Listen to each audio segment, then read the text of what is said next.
골로새서 4장 우리 한 절씩 교도하도록 하시겠습니다. 상전들아 의와 공평을 종들에게 베풀지니 너희에게도 하늘의 상전이 계심을 알지어다.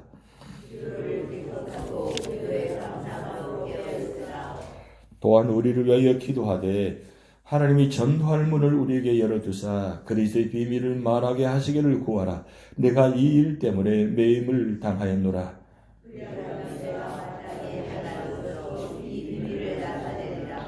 외인에게 대해서는 지혜로 행하여 세월을 아끼라.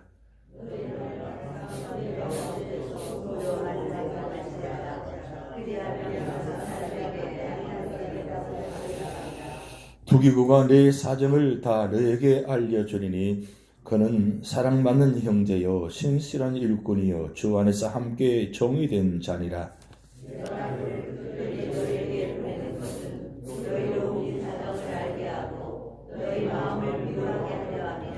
신실하고 사랑을 받는 형제 오네시모를 함께 보내노니 그는 너희에게서 온 사람이라. 그들이 여기 일을 다 너희에게 알려주리라.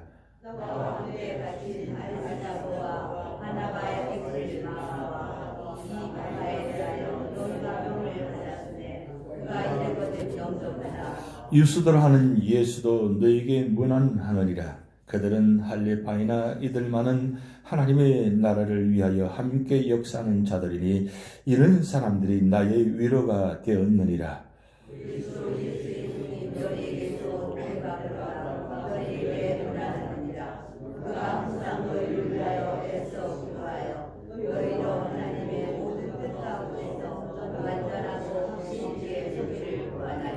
그가 너희와 라오디아에 있는 자들과 히에라볼리에 있는 자들을 위하여 많이 수고하는 것을 내가 정언하노라.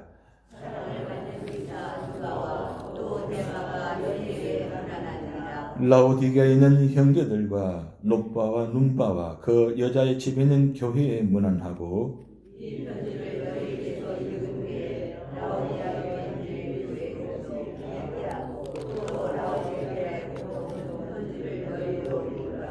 아키포에게 이르기를 주 안에서 받은 직분을 삼가 이루라고 하라.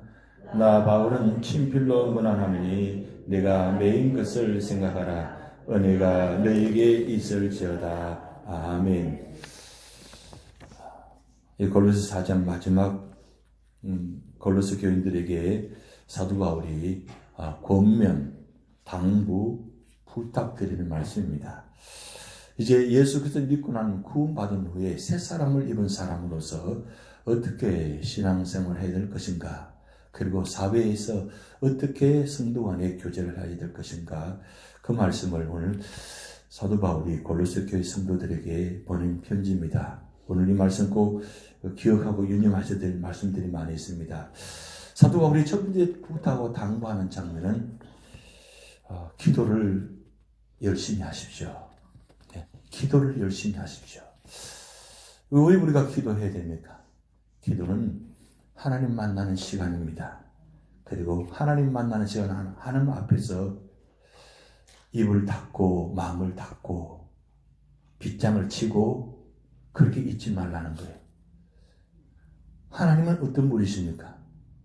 하나님은 전능하신 분입니다. 그 전능하신 하나님 앞에 나와서 왜 우리가 입을 닫고 마음의 빗장을 닫고 있습니까? 마음을 열으라는 거예요. 누구에게? 하나님께. 하나님만이라도 좀 마음을 열고 기도하라는 거예요. 그러고 보면 왜 사도 바울이 마지막 이 당부했느냐? 이 골로새 교회 성도들이 기도를 열심히 안 했던 것 같습니다. 모이면 기도하는 것이 아니라 놀랐을 것 같아요. 비방하고 비난하고 그리고 서로 잘났다고 그렇게 자랑을 안 하는 그런 모습들이 많이 있었던 것 같습니다. 골로새 교회 문제가 참 많이 있는 교회였습니다. 그리고 이단이 들어와서 굉장히 힘들게 한 교회입니다. 그러다 보니까 교회가 사랑이 식어지고 그리고 위로가 없고 오히려 고통만 주는, 그래서 골로새 교회 예배 드리기 싫어, 그럴 정도로 그런 골로새 교회가 문제가 많은 교회였습니다. 그런 골로새 교회에 사도 바울이 이제 마지막으로 첫 번째 당부가 기도를 하십시오. 기도만이 살 길입니다. 기도만이 이 문제를 해결할 수 있습니다. 어떤 이단도, 어떤 문제도, 어떤 고난도, 어떤 질병도 기도하면 응답받습니다. 이게 중요합니다. 신앙인의 가장 첫 번째도, 두 번째도, 세 번째도 하나님께 기도하는 겁니다. 올 적은 이 골로새서 사도 바울이 당부가 오늘 저희 교회에 당부하는 것 같습니다. 좀 기도할 때 마음을 열고 사람에게 하는 게 아니잖아요. 하나님께 하는 거잖아요. 혹시 내 기도를 들을까 싶어서 그렇게 소리 안 내시는 거예요? 내가 혹시 기도를 잘 못하니까 그렇게 소리 내지 않는 거예요? 아니면 내가 그렇게 뭐 기도하지 않았는 하나님 다 아시니까 굳이 그렇게 소리 내서 기도할 게 뭐냐고? 혹시 그렇게 기도하면 점잖은 체면에 혹시 내가 장로니까 권사니까 집사니까 내가 이렇게 나이 들었으니까 혹시 그것 때문에 기도하지 않습니까?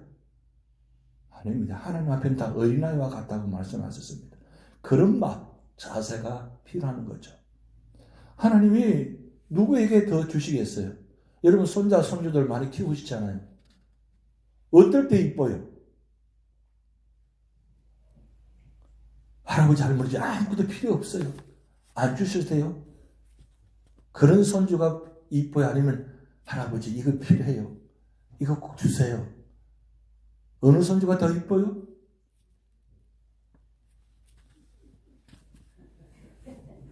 하나님 앞에서 우리가 신앙생활 할 때 제일 먼저 하나님 저 다 아시지 않아요.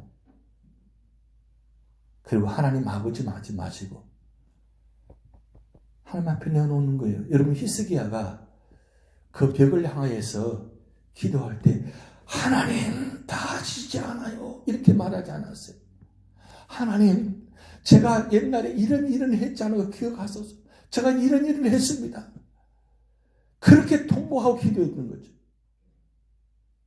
왕이 체면 차려야 되잖아요. 근데 왕이 지금 체면은 둘째 치더라도 너는 죽고 살지 못하리라 아예 하나님이 심판하셨어요. 너 끝났어. 유언해. 그런 하나님께 어떻게 기도하셨어요? 벽을 향해 놓고 하나님 제가 이전에 이런 일을 했지 않습니까? 저를 살려주시옵소서. 그렇게 통곡 기도하니까 하나님이 이사를 통해서 뭐라고 말씀하십니까? 내 기도를 들었고 내 눈물을 보았노라. 하나님이 여러분의 눈물의 기도를 보시고 코로나 바이러스 우리 교회 문제가 다 해결될 줄 믿습니다. 간절히 기도하시는데 이 말씀 보면 뭐라고 말씀드렸냐면 기도에 감사함으로 깨어있으라 그랬어요. 부정적으로 절망적으로 기도를 끝나는 게 아니라 긍정적으로 하나님께서 내 기도는 반드시 들어주실 것이다. 그래서 감사한 마음으로 깨어서 기도하라는 거예요. 왜? 혹시 내 기도가 부정적으로 혹시 끝나지 않을까? 그래서 깨어있으라는 말은 하나님 앞에서 반드시 하나님께 들으신다고 해서 깨어서 각성해서 기도하라는 거예요. 그래서 골로새 교회 성도들 부탁합니다. 기도를 하되 감사함으로 깨어있어서 기도하라. 그 말씀 하는데 어제 한 목사님께서 그 사순절 기도라는 기도문을 올리셔서 기도가 너무 감동이 돼서 한번 읽어드리려고 합니다. 사순절의 기도 이런 내용입니다. 빈손 들고 서 있는 앙상한 나무 가지들을 보면 주님 앞에 서 있는 나의 모습을 보는 듯합니다. 아무것도 내놓을 것 없이 부끄러운 모습으로 매서운 겨울바람에 힘든 시간들이었다고 언제나 도움만 구했을 뿐 주 앞에 항상 빈손이었습니다. 살을 애는 추위보다 더 가혹한 십자가에 못 박힘은 내 죄를 위한 고난이구만. 순환당한 주님을 생각해보다 언제나 내 입장만 내세웁니다. 돌멩이보다 더 단단한 아집과 나무 껍데기처럼 두꺼운 제약의 옷을 입고 내려놓을 줄 모르는 자가 이 사순절에 깨어지게 하소서. 두 손을 번쩍 나무들처럼 주님 앞에 모두 일어서서 십자가에 못 박는 망치 소리와 가상칠언의 음성을 놓치지 않고 듣게 하소서. 언 땅을 딛고 서 있는 나무들처럼 믿음의 두 발로 던전에 있어서 죽음을 이긴 주님처럼 부활의 신앙으로 거듭나게 하소서. 야, 이 겨울에 앙상한 가지 나무를 바라보면서 가지가 밑으로 젖은 것이 아니라 위로 올라가 있잖아요. 근데 그 나무를 보면서 두 손을 다 들고 그렇게 기도하는 모습처럼 보였다는 게, 그리고 돌멩이보다 더 단단한 아집과 나무 껍데기처럼 두꺼운 제약의 옷을 입고 내려놓을 줄 모르는 이 자가 이 사순절에 깨어지게 하소서. 깨어져야 됩니다. 깨어져야만, 죽어야만 부활의 소망이 있습니다. 이 부활의 소망. 그리고 두 번째 사도 바울이 부탁하기는 이 로마 감옥에 같이 있으면서 그렇게 부탁합니다. 전도할 문을 열게 해달라고. 사도 바울이 로마 감옥에 갇혀 있으면서 그가 가장 답답한 건 뭐냐면 감옥에 갇혀 있으니까 전도를 하지 못하는 거예요. 그래서 그거 너무 답답한 거예요. 그래서 골로새 성도들에게 내가 지금 빨리 풀려나서 나가서 복음을 전할 수 있도록 전도할 수 있도록 기도해달라고 부탁하는 이 모습, 정말 사도 바울의 대단한 모습이죠. 할 만큼 했습니다. 1차, 2차, 3차 정말 많은 일을 했습니다. 돌에 맞아 죽을 뻔했죠. 배가 파선에 대해서 죽을 뻔했죠. 얼마나 많은 채찍을 받고 얼마나 고통을 당했습니까? 1차, 2차, 3차 하면서 그 과정 거치면서 얼마나 기가 막히게 했습니까? 여러분, 이 4차 로마로 가면서 어떤 일이 있었습니까? 가다가 배가 파선에 대해서 13일 동안이나 바다 망망대해 한가운데서 언제 죽을지 모르는 그 가운데서 그렇게 깨지고 그렇게 죽음 앞에 있는 그 가운데도 그 기도하는 자리, 그렇게 해서 응답받는 자리, 그렇게 해서 로마 감옥에 들어갔잖아요. 그렇게 기가 막힌 가운데도 사도 바울이 그렇게 외치는 것입니다. 전도의 문을 열어주셔서. 이 기도가 우리 기도가 되셔야 됩니다. 하나님, 내가 살아있을 동안 전도하는 문을 열어주시옵소서. 우리 모든 성도들이 전도하게 하여 주시옵소서. 선교하게 하옵소서. 왜 그렇습니까?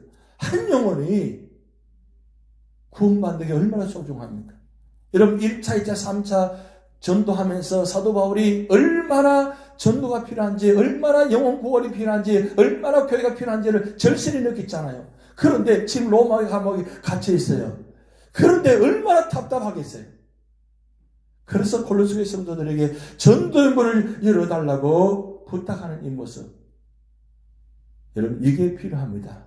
여러분 주변 분들에게 선교할 수 있도록, 전도할 수 있도록 기도의 문을 열어달라고 기도하는 것, 이거 정말 부탁의 기도가 필요합니다.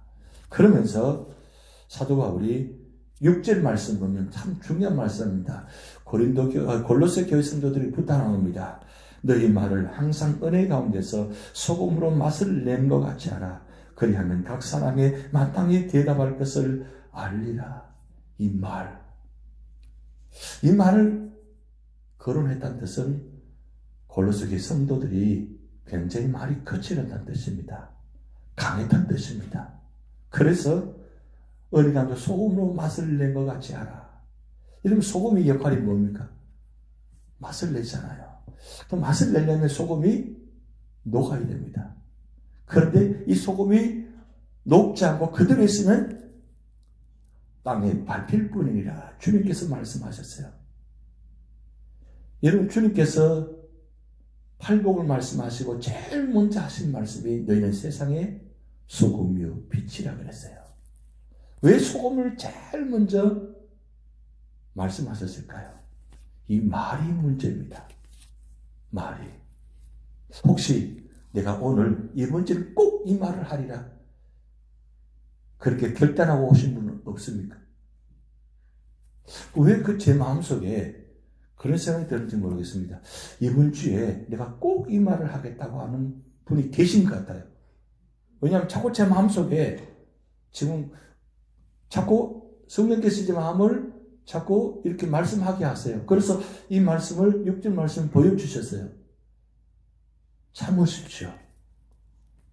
특별히 사순절 기간 동안은 여러분 말 한마디 한마디를 절제하시고 참으십시오. 꼭 하시고 싶으면 하나님께만 하세요. 그냥 넘어가세요. 우리는 말이 너무 강해요. 혹시 모르는지 모르겠습니다. 내가 한마디 하는 말들이 강한지 아니면 부드러운지 못 느끼시는 건지 모르겠습니다만은 골로새 성도들이 왜 그러냐? 워낙 강한 사람들이 여러 가지 사람들이 모이다 보니까 부드러운 말이 없었다는 거죠. 위로의 말이 없었다는 거죠.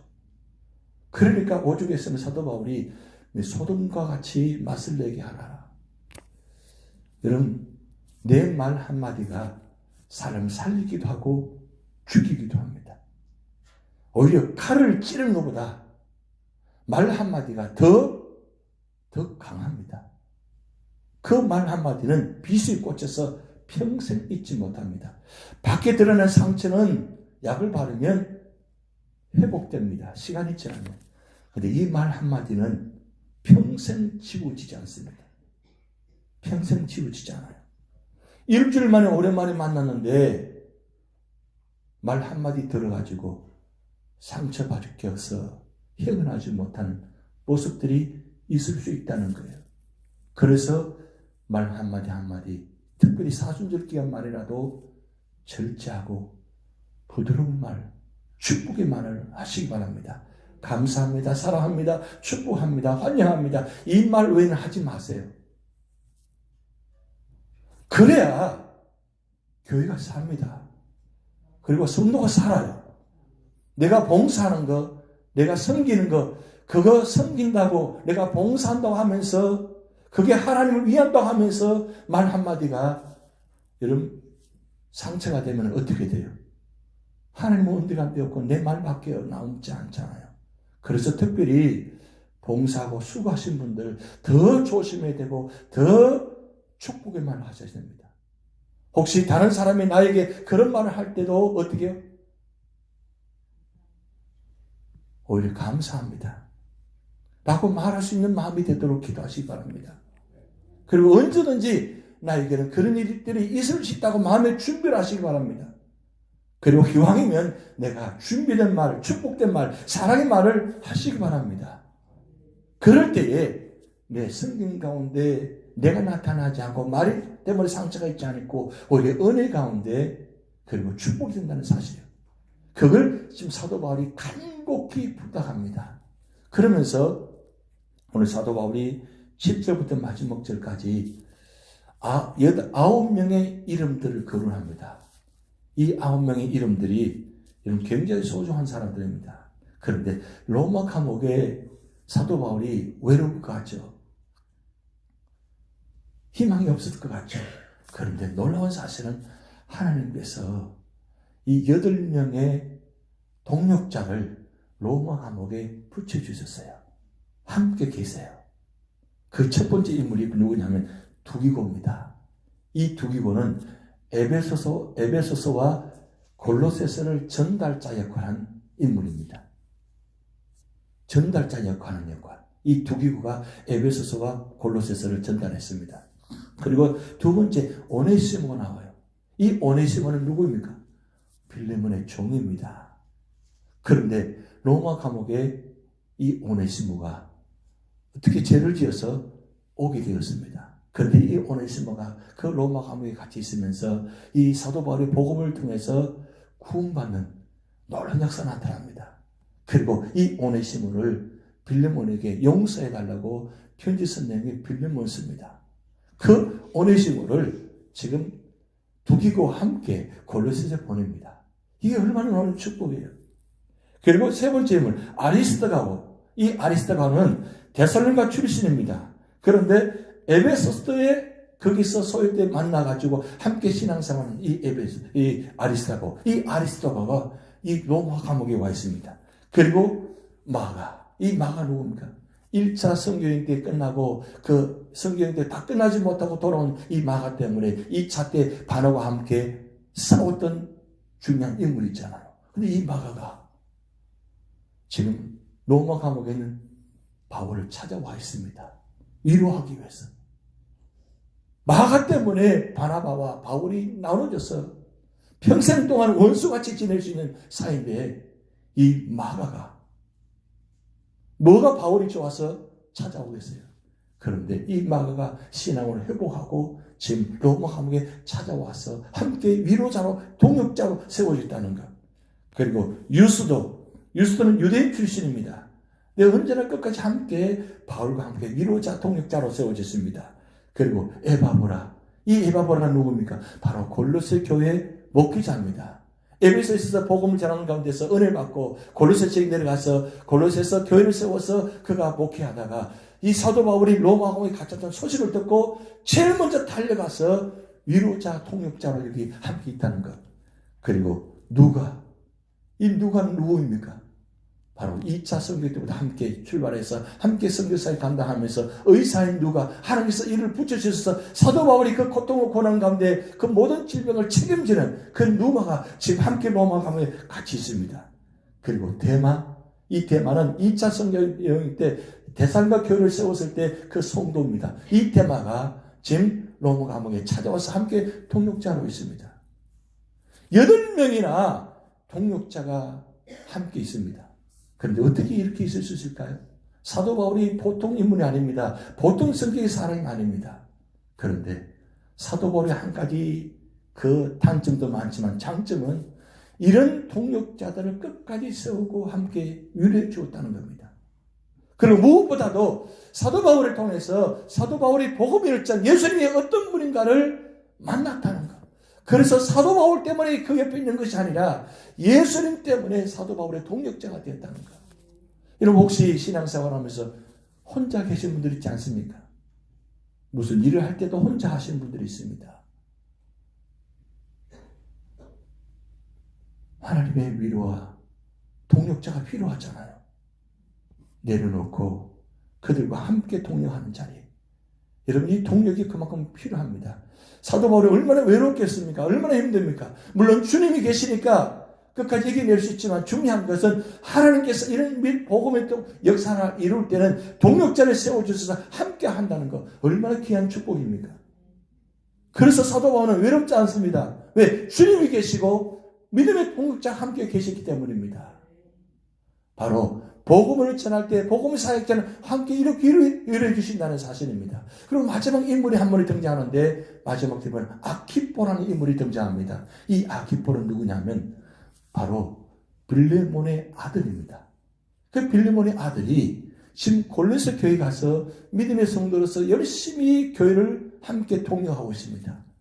여러분 이 편지 내용 중에 이 골로새 교회 편지 내용 중에 가장 마지막쯤에 아키포라는 인물을 거론했다는 뜻은 그만큼 이 아키포가 골로새 교회의 믿음의 중요한 동역자로서 성도로서 신앙생활을 하고 있었다는 사실입니다. 이 마지막 모습을 보면서 우리가 뭘 발견할 수 있습니까? 결국 우리 모두가 다 동역자요 복음의 사람이라는 것. 그리고 함께 위로자가 되고 함께 교회를 세울 때 그 교회가 아름답게 온전히 세워주시다는 겁니다. 어느 자리가 되든 어떤 모습이 있든 간에 이런 하나님의 동역자가 우리 함께 필요합니다. 여러분 동지가 필요하십니까? 내가 동역자가 되시기 바랍니다. 하나님은 내가 동역자가 되기로 합니다. 그럴 때 하나님은 나를 통해서 우리 교회가 세워지고 그리고 모두가 다 함께 말미암아 복음의 역사, 교회 역사가 나타나는 그런 믿음의 역사가 골로새를 통해서 나타나고 그리고 그 역사가 이루어지고 있습니다. 오늘 우리 교회가 이 마지막 때 이 사순절 보내면서 정말 우리 말하는 것, 행동하는 모습을 통해서 그리고 믿음의 모습을 통해서 교회가 온전히 세워지는 모두가 함께 살아나는 그런 역사가 여러분들이 나타날 줄 믿습니다. 다 같이 기도를 하시겠습니다. 하늘에 계신 우리 아버지여 이름이 거룩히 여김을 받으시오며 나라에 임하옵시며 뜻이 하늘에서 이루는 것 같이 땅에서도 이루어지이다. 오늘날 우리에게 일용할 양식을 주옵시고 우리가 우리에게 죄진 자를 사하여 준 것 같이 우리 죄를 사하여 주옵시고 우리를 심에 들게 하지 마옵시고 다만 악에서 구하옵소서. 대개 나라와 권세와 영광이 아버지께 영원히 있사옵나이다. 아멘.